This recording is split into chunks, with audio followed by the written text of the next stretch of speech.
Alright! Alright, what's up mga Kawal TV? Another day, another spearfishing day na po karon no. Tara uban ko mo ni akong body karon no mo si Awuli. So mo ni akong dugo no. So grabe kayo sayo pa lang sa buntag nangaligo na may kaya kani padulong na ko syudad ani. So dalikyat na iskapo ba niya. Dili ni jali kay sugos balay no kana dalikyat kaligo sa dagat kuyog atong iro.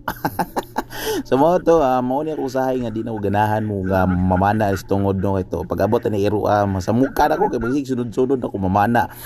sig sakay sa akong likod nga kita pud luoy pud ka maluoy pud ta kay wa pud ka papahuwayan na moto nga pasakyon sa likod pero moto pag action yun na to ga kuan ka na nga papauli-pauli niya ni abot ri sa mabaw niya moto nag-drop ta diri ngita dita kaayuhan diri dapita no so kani nga part no murag lalom-lalom ni atbang ni sa mga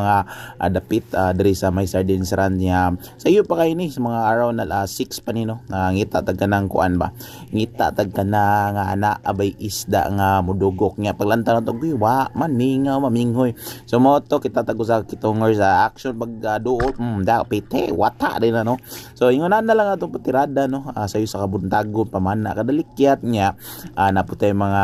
daily routine nga ginabuhat kinabuhi ba ana ra gud no so kaniya to pagpamana mo na akong sige ginaingon nga alikay sugos balay kay dalikyat ra kay atong oras sa pagpamana pero sige lang at least baka libre tag panudan o syempre para na lang pod sa ato ang daily exercise ba nga atong pagpamana papakuan ba papabukhad baga so mura nitong kuha no sa sayo sa kabuntagon no sa usa ka kitongers o salamat sa paglantaw mo to labay ra ko diri alright